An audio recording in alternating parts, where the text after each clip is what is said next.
always to be sober. Life ain't an easy game, sister. Don't hurt to make a fool of yourself once in a while.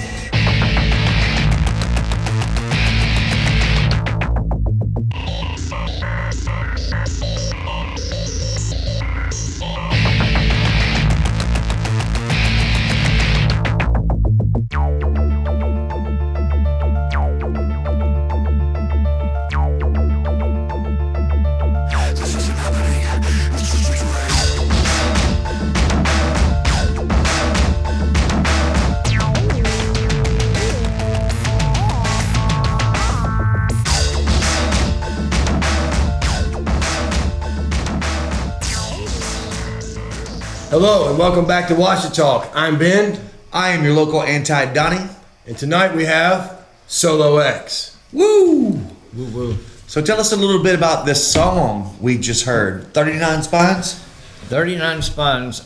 It's one of the first tracks I created, really, and I wrote it, the track, when I was in another band called Dead City, and I made the track on a PlayStation 2, of all things. Wow. Was it MTV Music Generator? No, it was Magic's Music Maker. I don't know if we're allowed to drop. You know, we're going to name drop and it's going to be okay. I mean, it's just, hey, Yeah.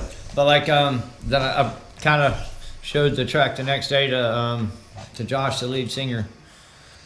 He's like, "Oh, you made that track?" I said, "Yeah, I made it last night," but it was just too extreme for the band, so it wasn't like, So that came out later, and then I worked out the lyrics and stuff. So, but yeah. So you had to kind of export it from that device or that hard drive into... Well, I recorded it on my Roland SP808 Nice. digital sample. Literally wrote it right here in Ouachitalk. Yeah. Nice. Hey, you performed that one live too. Yes. Yeah. I've seen it a handful of times. That's one of my signature songs. Yeah. You know. So from here to Thailand, they know Yes. 39 Spines. Yes, they do. That's right. They do. Where else have you played internationally like that? I played Mendoza, Argentina. Ooh. Was it 2025? So I played that in 2023. That was 2 years ago. That was awesome. Yeah. That was awesome. That was so when you're playing these other countries, the economy is different. So like, your money goes further in Thailand. Your money goes further in South America. But so at the same time, you're not expected to make a lot of money. So like, hey, if you make this money, that's like their entire rent for the month. So it's like so you don't expect to make a bunch of money down there unless you're some bigger band, I guess. Yeah. But so that's a little bit different. But like, it's more economic to tour. Yeah. Also Claudia's from Chile. Chile. Yes. Yeah. So what was funny though, it cost from Santiago, Chile to Mendoza, Argentina, 8-hour bus ride.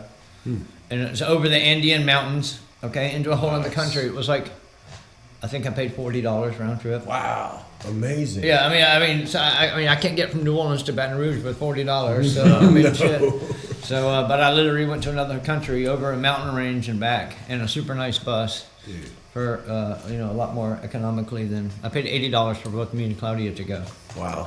But I also had a bigger production value there. It was the first time I went somewhere that I didn't have to set up lights. I didn't have to set up videos. I didn't have to do stuff. Other people had already done that. And then the opening band had a videographer, and they filmed a bunch of shots. I said, "Hey, please record my set too." So they did, and then so I didn't film, edit, or release any of the video from that show, but somebody else did that, which was scary. It's like, Right. Make sure it was It's in your hands. the cool shot, but it was like the best live video. So that footage is available online? It is. It's on YouTube. Can we put it down here?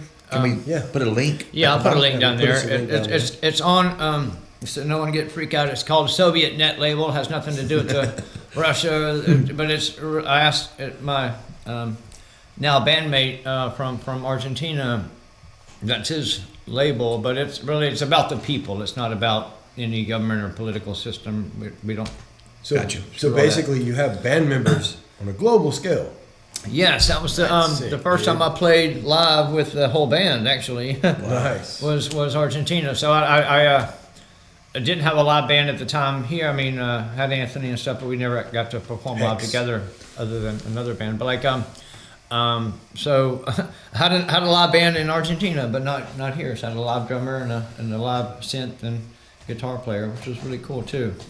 And Claudia, my girlfriend, got on stage, and I had her triggering lights with my computer on stage. That was cool too. So, so our stepdaughter's like, oh, my mom and dad are, are rock stars. Yeah, for sure, bro. If it's on YouTube, it's real. Yeah, indeed. So for listeners just meeting you, Solo X, who is Solo X, and how did your musical journey even begin?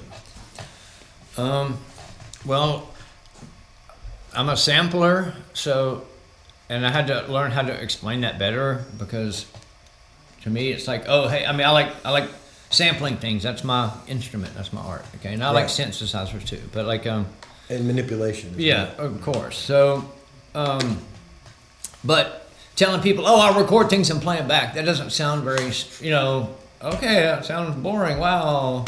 Okay, great. Right. Next. But like, so I asked the producer of the first album, I said, how do I explain it? What do I do? He said, Solo, you're more like a composer, more than just, so I'm a sampler. I don't know, I just make, but so that made more sense to me, because it's really selection, arrangement, and that kind of stuff. It's really key to my paintbrush. And those are my strong suits, more so that I'm not going to play the Moonlight Sonata on a piano. That's not my strong suit.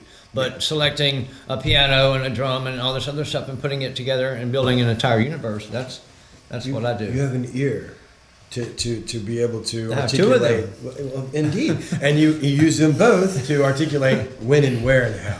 Yes, It's right. pretty So cool. that's what I found is my strong suit, more so than, So- I mean, other people are musicians, and I found it amazing that somebody can take a guitar and make a whole career out of that one instrument. Yeah. I need the entire universe of sound to create what I create. That makes Yeah, but sense. didn't you do keys? You were on the Painted Trees. Yes. Stuff. yes. You did No, I some. love synth, and that was, I feel like some of my best synth work. I really was excited about that. Yeah. That was a challenge. I was also in Painted Trees, and let me tell you what I think. So when I first saw you guys in Painted Trees in Shreveport at that show at Coyotes, Yeah. I think that was the absolute best lineup that Painted Trees could have ever had. It was so fun. And omitting myself humbly there, because it was killer, dude. It was so cool. And that was the first time me and Anthony played live together on stage, even though that he was in Solo X when he died. But like we never actually got to perform together as Solo X. So, but that was exciting. So how did your musical journey begin is the second part of that. Okay, me and Anthony, my little brother, rest his soul, started recording just with anything we could find, just a lot of heart.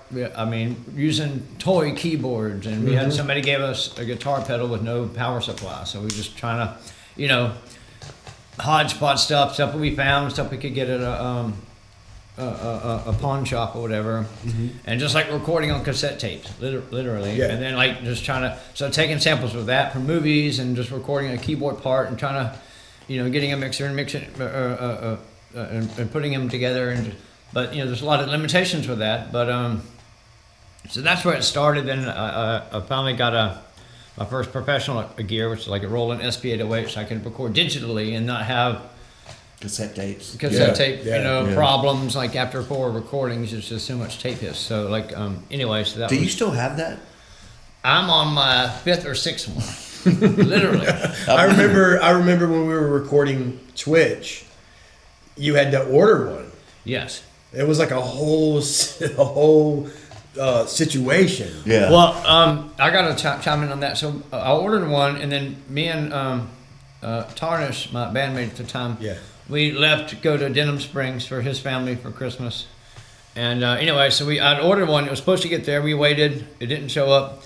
We literally saw the mail truck there, but I fast forward, I come back. Well, they said they delivered it, and somebody signed for it. I was like, I wasn't there, and I literally tracked it down, like all I could do.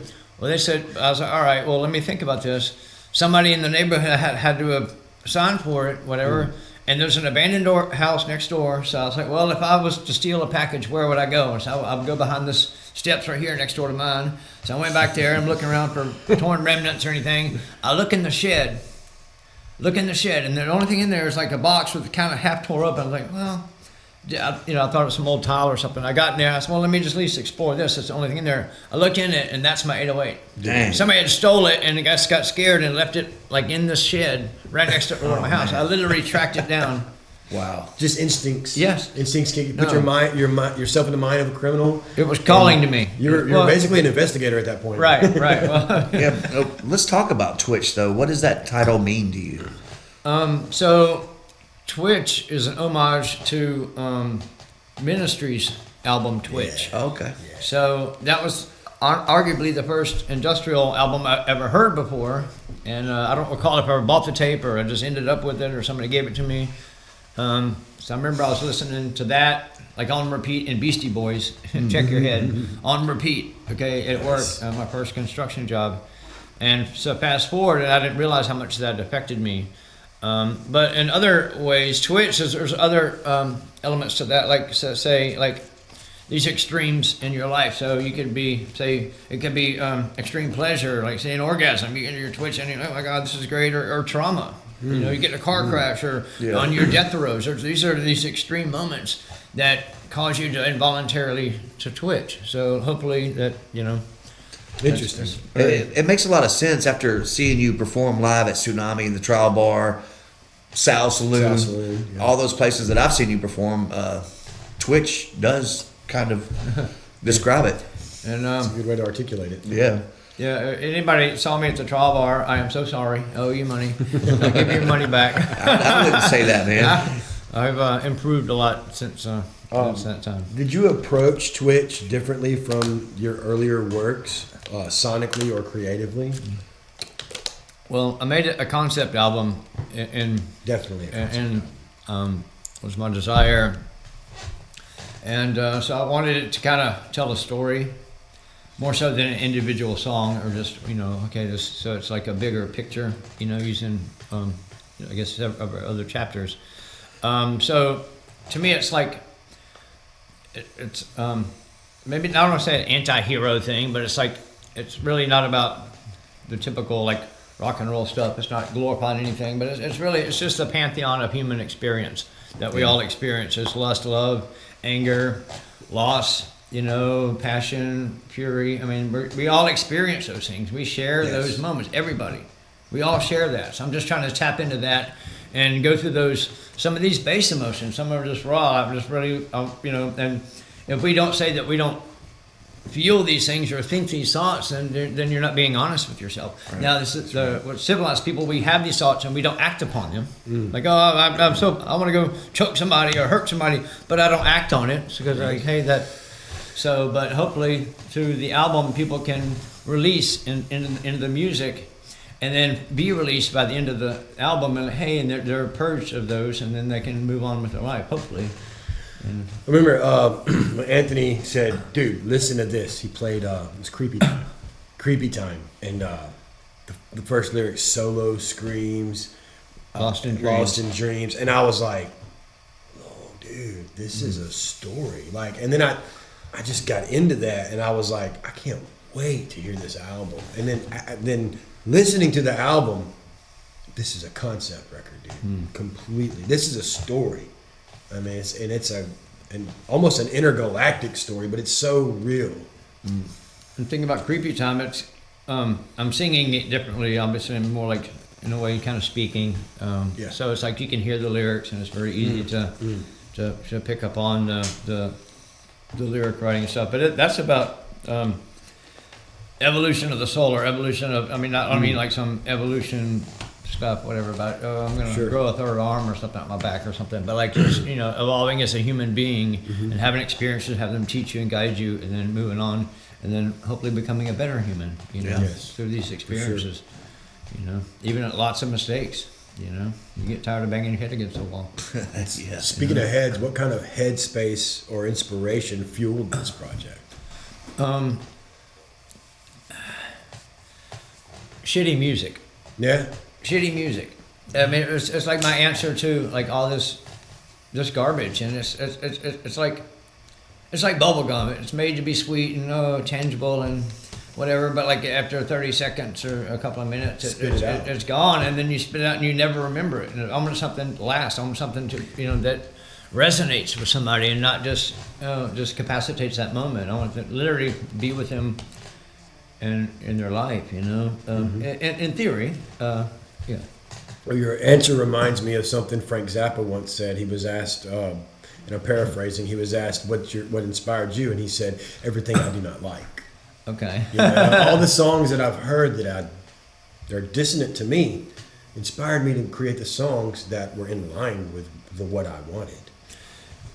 So shitty music was one, but also what inspired me was Jim Morrison's American Prayer album, and it was recorded post-mortem. It's just a poetry album that the Doors had put together, and actually it's the first time they've ever had a live bassist for the Doors. Because Ray Manzarek, he always played the keys and the bass, but for that one keys, they had this, and it was amazing. It's totally super funky, but he was doing poems to music, and I always wanted to do that. So I feel like I did that in Twitch, because it really comes down to the poetry. Because I was writing poems for a long time, just as cathartic, as a release for myself to get it off my soul, and then later it turned into music, which I hadn't expected it to or wanted it to. It was just a natural. Evolved. Yeah. Does that kind of explain the transition from solo poetry experience to Solo X? Yeah, that's kind of funny because I wanted to do solo poetry experience as too like a mouthful. I was thinking Jimi Hendrix experience and all this stuff. I was like, okay, but it's a little bit too much. Even when I'm typing my email, like, God, this is long. But like, copy and paste. So I was not in a fight. I was arguing with a friend, and I had loaned them some money for the rent, and I was here hanging out in town, and we're drinking every day and just partying. And it was cool, making music, and so I'm hanging out like for a month for them to get the money, pay me back. Well, it gets time for me to go. Like, hey, I need my money. Well, and then they, oh, well, you've been here drinking all this month. I was like, well, I'm just been here because I'm waiting on my money. Like, I wouldn't have stayed if you'd have paid me the next day, I would, you know what I'm saying? I mean, so it was like this whole weird thing. So I was arguing with somebody, but in that argument, the providential thing happened. He said, oh, and another thing, why do you call it solo poetry experience? You should shorten it to Solo X. So this person was angry at me because I wanted my money that I loaned him, because I'm going to get my money. And so that's how Solo X ended up. Like, why don't you call it Solo X? I'm like, wow. Yeah. That was worth the money. What a great moment. But also fast forward, like, so my pen name and my stage name Solo, which has a whole other stuff. But Solo X is a solo experience. And that's the only thing I can talk about is my experience. If I move to LA, which I have, and I go do this, and this, that's my experience. But if you go out there and you have this you got have a shitty experience, you got have a wonderful experience, that can be completely different than mine. Right. So, and what's the difference that yours and mine, they're both of our experience. And I can't argue yours and you can't argue mine because we both lived it. That's right. So it makes it authentic. So we're facing this is my authenticity. This is what I've experienced and that's the only thing I can talk about, and it's what I have to share. I love the cover art on the album. Oh yeah, thank you. Yes. Is that a photo from a graveyard in New Orleans? No, I did buy that one online. Okay. I did buy that online. I bought a few online, but I love taking photos of cemeteries. I have some footage of cemeteries in a video online, but like I took a bunch of pictures of cemetery in Argentina, which was epic. But I was trying to chime into the ministry Twitch again. I was trying to the cover that had like this whatever on it, so I kind of that was my version of it, and I enhanced it and stuff like that. In a ways, that's me.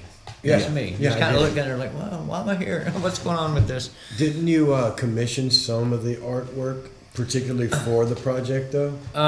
Some of the artwork on the inner jacket, I have sleeve, I have like I think 21 panels or whatever it is. It's called. I wanted all the lyrics and stuff. It's really nice. I had purchased art from several artists from all over the world. Like the guy from Paris, and he's taking pictures of presidents and all this other stuff. And I liked one of his shots. And I wanted to honor his art by paying for it.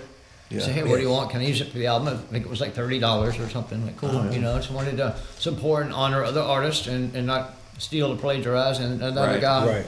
on Facebook, whatever, I saw his art. Like, hey, I want this, and he sent me a bunch of different versions of it, and I paid him for it. So again, it's just a way to support other artists. Yes. And I have actually, for breathing there, I have a picture of the old band room in red lights. That was whatever, downtown. Yeah. So Yeah. that made Band it rooms. that made it in the album. Yeah. So, speaking of art and artists, you worked with Gopal Metro, a name that it carries a lot of weight in the underground and experimental circles. How did that collaboration come about? That was rather organic. My brother Shay, who's my band yogi, he gives me advice and I can immediately disregard. Like, no, we're not going to do that. We're going to do the opposite. More Shay's banging your head awesome. against the wall. But he's like a sort like nationally certified like yoga and meditation instructor, or whatever, and does stuff all over the world. But like he's also an author. But like he was training in Yogaville, and that's where Gopal Metro lives. Is in Yogaville.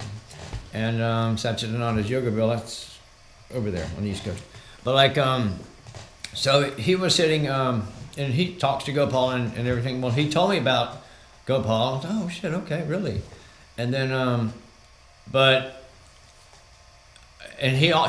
said, well, to see if what does he charge? I wanted to honor his. I don't want a special deal. I want just to tell me what you charge, and if it's economic for me to do, most likely not, then we'll do it or whatever. But like, so he asked me to send some tracks, and I sent a couple of tracks, a couple of just demos. So from that, he reached out to me and wanted to work with me. And it was right after a major family tragedy, but I didn't want to go into that. I don't want a pity party. I didn't want I wanted the music to be the metric of how it is selected, not any other factor. So, but he picks it up on what he really is really into the music, and there's one of it. It's on his website too. The album is on his Nice. website, so he's really proud of that work too. Well, when you're writing, is there a specific feeling or whatever that you're chasing, or is you let the music lead you, or? Usually the music leads me, because with like sampling and stuff. I mean, there's like a drummer. Like say you have a drummer, well they're gonna drum a certain way, like, and that's it. Like, and they might have different styles, but it's gonna be within the same. But with sampling and with me, like I have like I can get drum beats, I can get all this other stuff, and it's like I can get this really every flavor of drums. It can be all over the world. So like it's all those are telling stories to me. So I'm listening to these samples and stuff like that, and some of them I make, and there's no certain. I don't use any one instrument or any one program or anything like that. I like making organic samples and like not like yeah. Yeah, so the music comes before lyrics for you? Yeah, usually, and then I have the lyrics already written for a lot of the stuff, like in my old poetry books and stuff like that. So I might have a concept like what I'm feeling, what I'm thinking, musically, and I'll listen. Then the music will start to translate to me, like, oh wow, okay, this is better than I expected, and then kind of evolve it around that, the arrangement and stuff. Gotcha. And I flesh out the lyrics. Yeah, everybody writes differently. And it might be one line from an old poem, and then like, oh, cool, I'll put that in there. Spurs Comes from another a one. real, authentic place, and I can flesh out the song around that to, make it more song-like. How did it feel to have someone of back to Gopal, someone of his production background help shape the sound of the finished product of Twitch? It was immeasurable because I don't know anything about music. I know what I like. I know what sounds, how they resonate with me, and my approach to music. I have no musical training whatsoever. I don't know an A from a Z to a C sharp or a Right. Z11. Hey, that's just not my thing. Whatever. I just listen to the sound and let it tell me how it makes me feel, and that's possibly how it makes other people feel. But so what Gopal was able to do. So it's the first time I mixed down the album too, and like I never mixed or tracked. I didn't do anything. I would just hit record and record stuff and put it all in a basket, and here it is. Yeah. So in a way, so some of those songs, I can't believe they actually made it to an album because, the limitations of what I was doing and my understanding. So he was able to take it and, like, on the mastering process, tone down some of the stray sonics of the album, and some things were just not listenable. It's just like, so like you said, when you turn it up, like, it might sound really cool right now, but if you turn it up, say like a dance floor or something like that, well, like, it might be so harsh in that spectrum that it's hard to listen to, and people would literally walk out the room, okay, because it's just painful. I mean, we may want 8 ears to bleed sometimes, but not all the time. Not always. So I don't want to drive people away. So he was able to tone a lot of those sounds down and actually make it listenable. Yeah. And so that was monumental. And he can tell me, oh, maybe turn this down or tone down that frequency. So Needless to say, you learned from that experience working with him. Yes, the mastering process is huge.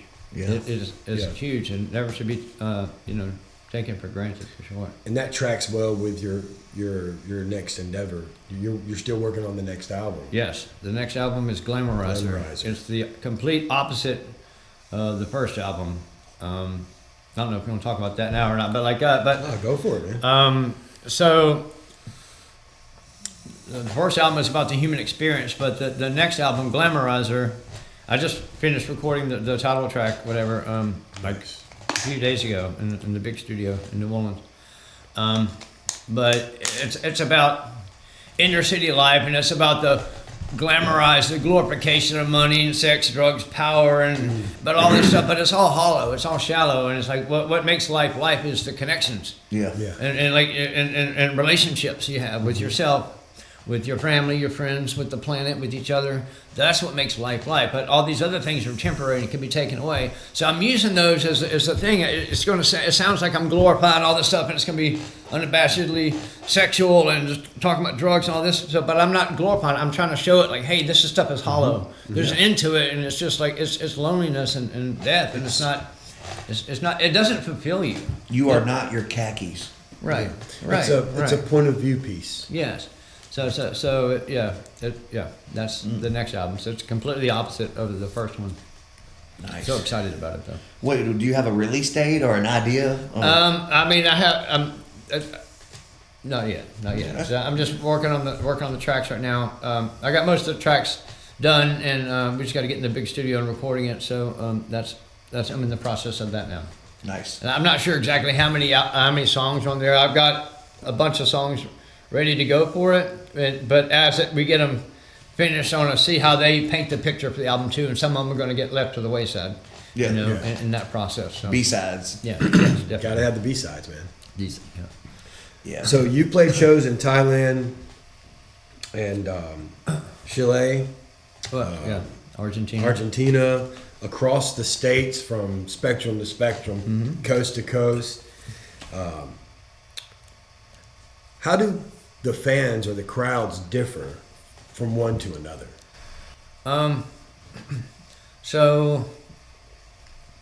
Well, first off, when you're traveling, playing music, you're always in a new place.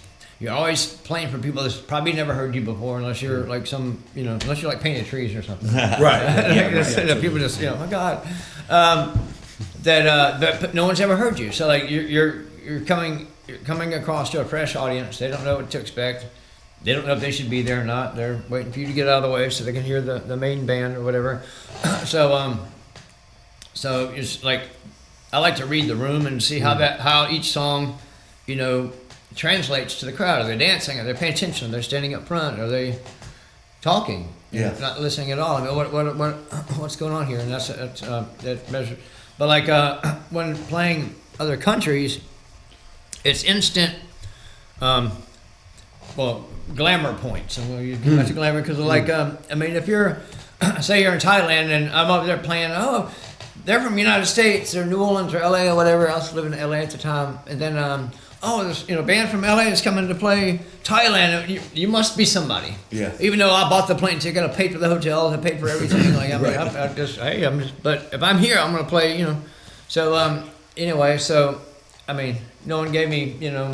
That must be an interesting energy to feed off of, being the new kid in town type Yeah. of energy, you know? Well, I mean, again, when you play in other countries, almost instantly makes you this huge mystery. Like, why are they playing here? Yes. How did this happen? It's Yeah. like they think somebody just gave you a big bag of drugs and a bunch of in a private plane, and you know, and it's like an entourage. It doesn't work that way. Well, the But, opposite. I mean, not the opposite, but the same thing happens here. All those times we had bands from Japan, Yeah. Australia. It's like, you know, Ooh. it's, Oh, yeah. Wow it's like that. factors. It's mysterious. It didn't matter if they were good or not. Yeah, no, but So they're more, great. more people might show up for a show out of the country than in the country. I mean, that's just is, but like because it's you know, but and then like Mendoza was cool too. That pretty Where's good. that? Argentina. Oh, we should team up in Mexico City. Yeah, I'm about to be there for a while. cool. I've got some bands that want to bands and some industrial dancers that I've worked Solo with. X, Anti Donnie, Mexico City. Right. I've got some industrial dancer I paid for to dance to one of my music videos. That and she saw and that. her boyfriend at the time live in Mexico City. Yeah. So I would love to. The thing about the Spanish culture, my girlfriend is Spanish and my stepdaughters are Spanish. So you know, Yeah. love Spanish. Yeah, But like yeah.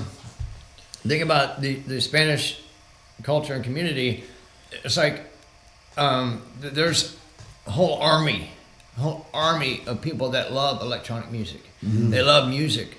They're very. I mean, so like I'm going to butcher the number. Say there's 6 million people, Spanish people in the United States. I don't know the number. I'm just going to give you. I looked it up before, but say you go to South America, there's 60 million. There's 10 times as many. Right, Yeah. right.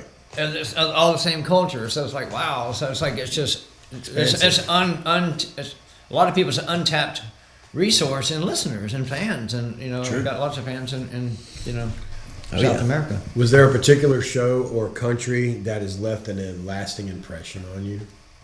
Mendoza, Argentina. That was the first time I had a full band, had my girlfriend on stage playing lights. It was like, it was really cool to share that experience instead of me being, I love playing. I'm going to play anyway. It doesn't matter. I mean, nothing's going to stop me. Except death, I guess. And then I want to keep going. But like, but having somebody to share that experience with was so much better than just me going there by myself. Oh, how did it look on stage? But Yeah. you know, so after the show, I went up and hugged everybody on stage. Like, Yeah. hey, this is like a monumental thing. Yeah. So with that being said, though, from most people, especially around here, hardly leaving the region, let alone the country. Okay. What your most wildest show and your very first show ever? Where was your first show? What was your wildest show? My first show was at the Trial Bar. You know, and again, I'm so sorry. What was the wildest show you done? Wildest. I'm going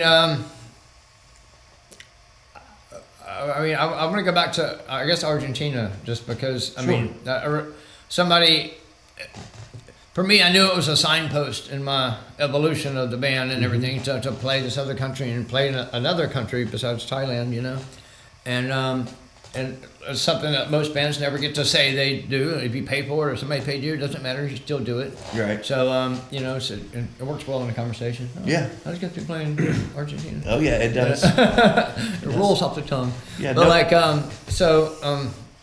the people really got into it. I mean, I'm going to get into my show. If there's 5 people or 500, I'm going to do the same thing, you know. I've seen it. But like somebody told me after, but I really, really got into it for Argentina. Like, Yeah.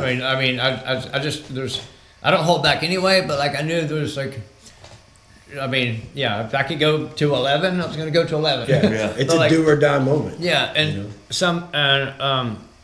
somebody told me after the show, said, "Oh my God, you gave everything on that stage. You gave it all. You had nothing left after that. Like, and I was like, thank you. That's my goal is to release and give it all. That's Right. why I apologize for the previous shows, because in those times I wasn't all the way confident in my ability. I wasn't that confident in my stage presence, this and that. I was still cutting my chops, so like I hadn't released into it, and even if it sounded perfect, whatever, I was always mad at myself. I was always upset with myself because I knew I get I that, could but have released and I didn't do it, and I shortchanged myself and I But you shortchanged the rocked- audience. You rocked the trial bar and you rocked Sal Sal Salute. Salute. That night was, See or no?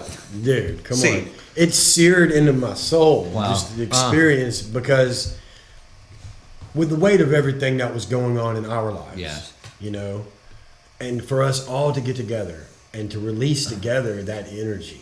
Yes. I feel like it was a directive for you. You were on a mission that night, dude. Yeah. Yeah. I mean, we all performed. We all played. He performed. I performed. Other people in this building performed that night. Yeah. But that was just important, and it was so good. Thank you. And I, in a way, I wanted to, considering all that was going on at the time and the tragedy we were all experiencing together and stuff and heartbreak and stuff, I wanted to get out there and reestablish my family's strength. Like, hey, we're not dead. I'm here, and That's right. it's a force to be reckoned with.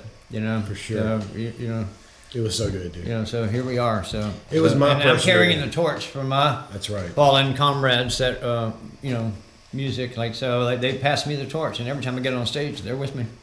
They are with me. Speaking of comrades, Michael's doing Fall Risk now. Yes. Yeah. Yes.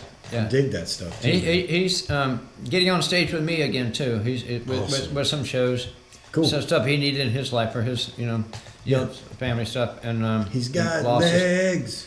He has legs now, and they're like that short. But That's but so I, cool, bro. my for the listeners, my previous bandmate or maybe current bandmate, I don't know. He kind of but he lost his legs, and it was basically a murder survivor. Somebody tried to kill him, and he laid on his legs anyway. Got amputated. But he has these short legs now. Okay, he was in a wheelchair. Don't arm wrestle him. Oh, imagine It's not, arm bro. day every day. For sure. I was like, For God sure. damn. I was like, it was like arm wrestling a tree. Like, this is not a good idea.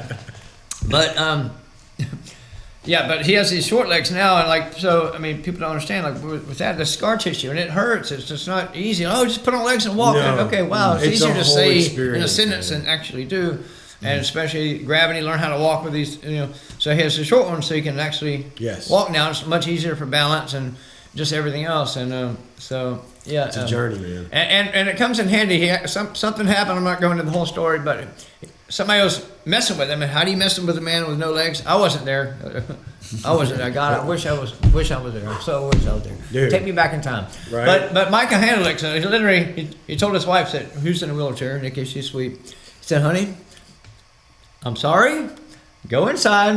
I'll talk to you in a minute." I can see And this. he pulls his leg off and uses it as a melee weapon and see that. knocked the teeth out of him. The 6 right. foot tall person was messing with That's Michael. right. Was this tall. No one should be messing with No, Michael. not at all. First off, It's- first and it's- foremost. I don't want to call him handicapped, but he's No. like, he's Well, no. he's missing legs. No, don't mess with him because you don't want it.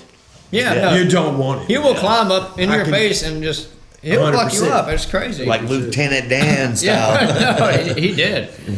So speaking of collabing with people, if you could collab with one person right now, dead or alive, who and why? Kevin Key. Nice. Skinny puppy. He's Nice, alive. So yeah, dude. yeah. Have you reached out? Sick, dude. No. Hopefully this podcast, Kevin. Hey, hit him up, man. We have cookies.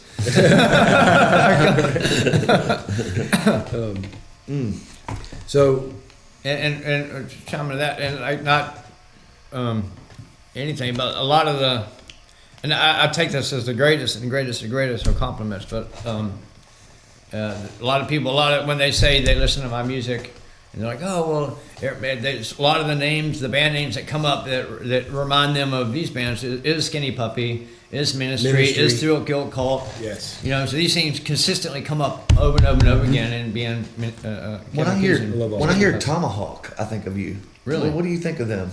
That's with Mike Patton's. Yeah. Yes. I haven't listened to much. It just I'm not. I mean, I think it's Anthony Cabbage. played me so much. Mike Patton. I don't know. He was like, Yeah. but so I don't know if it was Tomahawk or what the other ones were. But I mean, a lot of times I was on, crazy drugs, and it sounded like some insane circus music or something. I was like, so it started like, I was like, ah. I was like, When I hear Tomahawk, I think of a band Anthony was in called Cabbage. yes. Oh, yeah. I think of that. I have some recordings of that. Yes. You're lucky. Yeah. You're a lucky man. Solo, if you could play just one track live for us right now from Twitch, which one would you choose? I guess 39 Spine, since we talked about it, that was one of the first, and it's one of my, I guess, flagship songs, I guess. You And, played it every show? Yes. Oh, I have to. I can't not play it. Yeah. It's chaotic, has a lot of change ups, there's just a lot of different sonics going on, and Definitely. and even and it has, like, at the end actually has funny samples. It's what's crazy, because like the music is so like intense, and I don't need to add any extra drama with making these dramatic samples. I try to use funny samples sometimes to just kind Be of lighthearted. switch it up and lighten it up. Like, oh my God! So but 39 Spines is really one of my favorite pieces. Like a signature Yeah, song. it's Yeah. catchy, and people are like, oh my God, okay. If that album had a single, 39 Spines was the leading single. Yeah. for sure. Well, everybody here listening today got to see it at the intro. Yeah. So, Yeah. yeah. Let us know what you think about it. Let Solo know what you think about it. I like Wendy. Maybe I'm partial, but I like Wendy. Did you perform on that one? I did. Oh, I nice. recorded. It was the very last thing that I was able to record at Anthony's house. Mm-hmm. It was me. It was Solo, and it was Tarnish. Mm-hmm. I think Charlie Tedderton was there for a couple minutes too. Maybe. He wasn't there for that moment, but he passed it to play some piano or and something. yeah, we didn't use it on the album. We didn't use it on the album, but he was, anytime there's keys, he's on it. Yeah. I did acoustic guitar on that track, and the way you put it together versus when you're in that experience and you're in that moment and you're leading me, you're saying, look, I want it to sound like this, I want it to feel like that, and I'm kind of channeling, I'm kind of becoming a conduit of what your vision is at the moment. I wanted to bring less of me and more of what you wanted, and then when I got the physical copy of the CD and I was able to put it in and to listen and to hear the voicemail and the sounds and everything you put together with the guitar track, man, I was like, man, thank you for letting me do that. It was so cool. There's a bigger story to that. Initially when I first did Wendy, I'm sampling stuff, so I'm like sampling other people's guitars. I sampled Slipknot's Vermilion, I think part 2, part 1, I can't, the slower one. So I had that guitar part, which is, everybody knows that one. If you don't, go listen to it. But obviously I can't use that, it's not mine. I can't, I don't have a gazillion dollars to pay them a gazillion dollars. Right. So, not yet. Link in the description. right. So I wanted that feel, but I wanted it to be authentic and authentic to us and what we bring. So I had to get you to slow down your bluegrass and like outlaw, what I call outlaw bluegrass background. I'll take so it. it's like, especially with banjo and way, Get a little hectic, man, don't we? Yeah. Yeah, I was like, just The slow outlaw. down, do halftime. Now, just do a halftime. I don't know how to do that.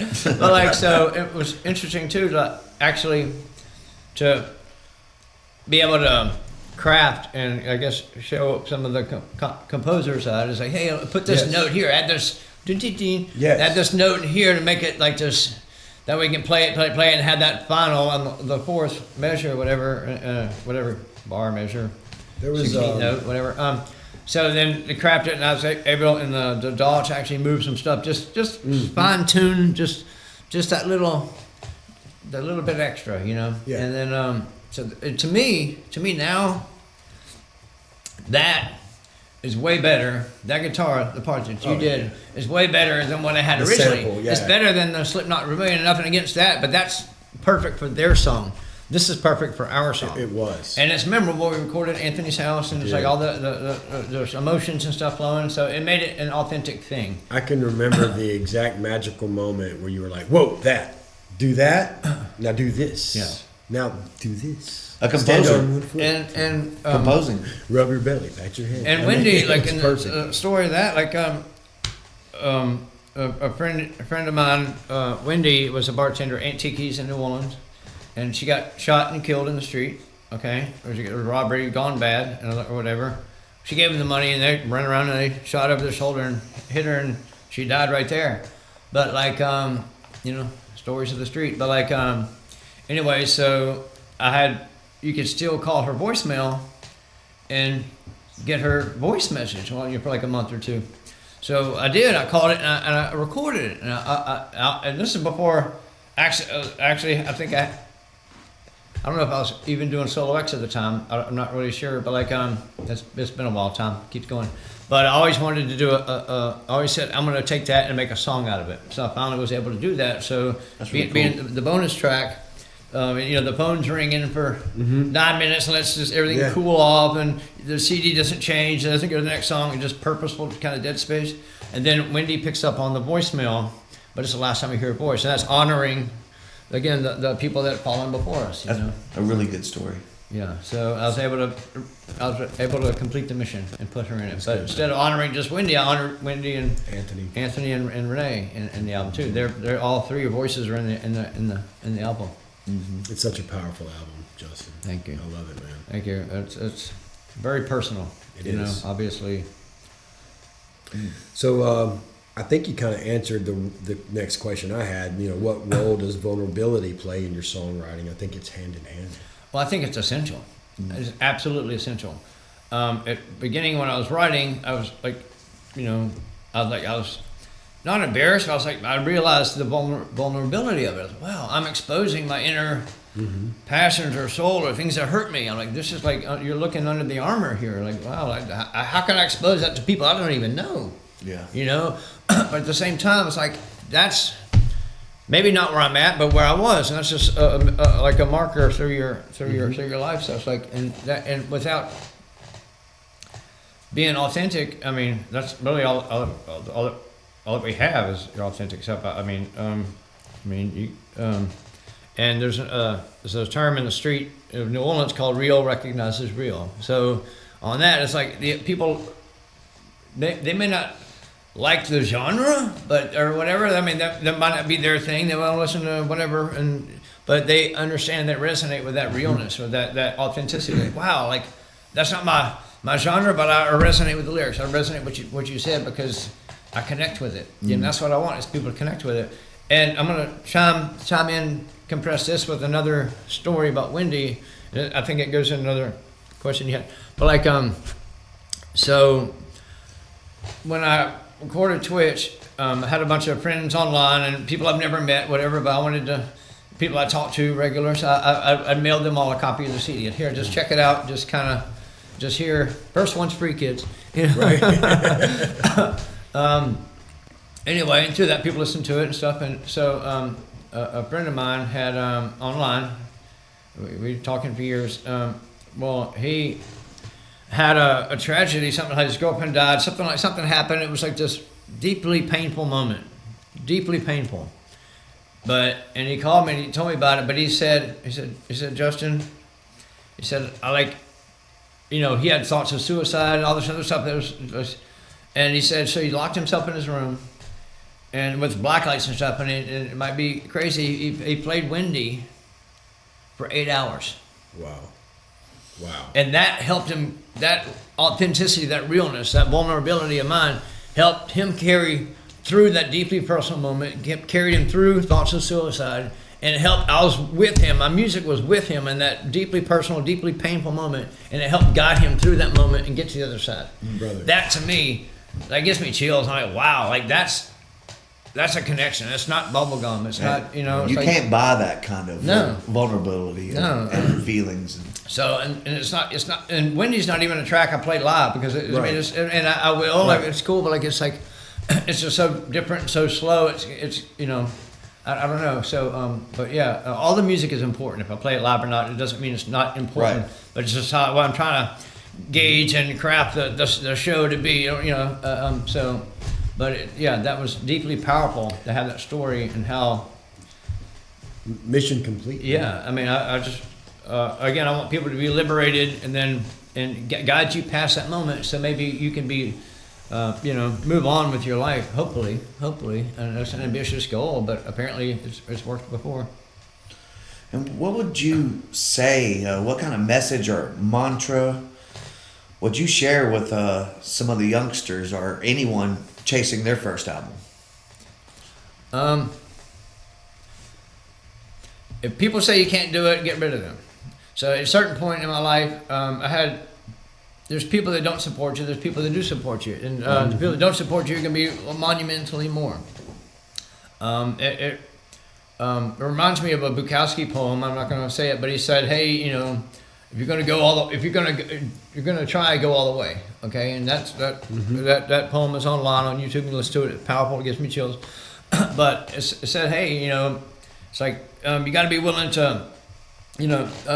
Lose friends, lose family, lose your mind. You might go to jail. You might be sleeping on a park bench. You might go hungry, whatever. But and I say, passion is something you're willing to suffer for. Yeah. So too many times people go through their life and they do everything that everybody tells them they should do. They're like, oh, the safe route. Oh, I'm gonna do this and do that. But on their deathbed, like, wow, I wanted to climb Mount Kilimanjaro. I wanted to go surf in Alaska. Well, not Alaska, Australia. We can surf Alaska. Yeah, well, Very slowly. Yeah. But so anyway, that holds that. It's more meaningful in your life is doing what you love, and you're not going to make money at it. Like, give that up. I mean, you might make some money. I mean, I made some money, but don't quit your day job, But you're doing it for passion, for fulfillment, and your personal edification. The life you saved, even if it's just one life, is worth more than any monetization that you could ever procure from in it. a way, you're saving your life because you're providing fulfillment in your life. You're not wasting it on things that don't mean anything. They're just safe, but they're not you. Like, oh, I got the job, I got the insurance, I got the car, I got the wife, I got all this stuff. My kids are in school. I mean, all that's great, but who are you? Who are you really? What is your message? Your message. They don't have to put on your tombstone. Oh, he was on time for work every day. He was paid his bills. motherfucker. Employed. He paid his bills. We are not our khakis. No, for he sure. paid his bills on time. Like, screw your bills. Yeah. I mean, you'll still have bills. Yeah. Poundingly so. You'll have more. Yeah. Right. But do it. Do it despite. And I had an girlfriend at the time, my ex-girlfriend now. Anthony had reached out to me. He said, "Hey," and I was living in LA, and he was like, "Hey, send me a track. I've got somebody wants to put it on the radio." I said, "Cool." I'm trying to think of a track that doesn't have a cuss word in it, but yeah, so it was probably creepy time. But so I'm talking to him and sending him a couple of tracks. Well, I told my girlfriend at the time. I told her, and she laughs. I'm like, "Huh, really?" It didn't hurt my feelings. It's more awareness. Like, wow, okay. Yeah. If you're not in my boat rowing in the same direction, I'm not rowing the opposite. We're going to go in a circle. If you're not in my boat rowing in the same direction, then you're not in my boat. That's right. So, you might leave people on shore, and people that say you can't do it, well, find some people that say you can do it and go hang out with them. I hang out with artists, dancers, performers, street people. I mean, the unsafe crowd, and we're all doing the same thing. If you want to read, go to the library. If you want to work out, go to the gym. Yeah. You want to be a musician, hang out with musicians. It's going to resonate and inspire you. And you don't want to be the, solitary island. Man. Well, I've enjoyed this. It's been real fun. Good times. Been real good. Good times. Is there anything else that you want to say? Anything you want to leave behind here on the table? Let's see. Live your dreams. Live your dreams. It's more important than live in your safety. Do that, and you will be fulfilled. And that's the first time. That's why music means so much to me. Is because it showed me. I've been through everything. I'm not saying where I'm at now or anything, but I've been through every drug and addiction and all this alcohol and sex and all this stuff. And I mean, and all things can be great, but they're also powerful tools, and that can destroy you at the same time. A lot of people don't survive that. So I did. So what it showed me, music showed me, and I'm playing music and playing keyboards, something like that. Well, I have, hot chick ready to go over here. I got a plate of whatever that you can imagine that you would want to have right there, you know, drugs and food and sex and stuff and liquor. Well, and all that was available. It was right there in my room. I'm sitting there playing keyboard. An hour later, I'm still playing keyboard. Yeah. I'm like, wow, that was more important than all that other crap. Yeah. That blew my mind. I was like, wow, that showed me something. And, you know, I mean, I got people get mad at me. Oh, come party with us. Like, no, I'm busy. I got to finish this thing. So that was more powerful than any of those other things. That was the best drug, was the music. So that's what showed me. That had the power to break all these things, because those are temporary. This is permanent. And, hey, you want those things? They'll always be there. Right. But it was the first thing that showed me it was more powerful than all those things. To me. Right. And it might be different for you. It might be skateboarding to you or whatever, you know. Right. There was a funny anecdote, and then we're going to keep up your podcast. But like, so a guy was dying of Lyme disease, okay? And the doctor said, well, you got only so many months to live, whatever, but go make your, you know, amends or do whatever you got to do. And he said, well, screw it. I always wanted to serve. I'm going to go serve. Well, he goes to surfing. Now he quit all his job and all this stuff. I'm going to die anyway. I'm just going to. 2 years later, he was still surfing. Nice. He didn't die after too much, but the fact that he tapped into what he really, really, really wanted to do, and when doing that, he was alive again. Yeah. And that was more powerful than the disease. That's For beautiful. sure. So For sure. go live your dreams, you know? Otherwise, you're just living your death. Right. Do it today. Do it right now. There is no more time. That's the illusion, That is true. you know? So until next time, Keep the dream dreams alive. alive.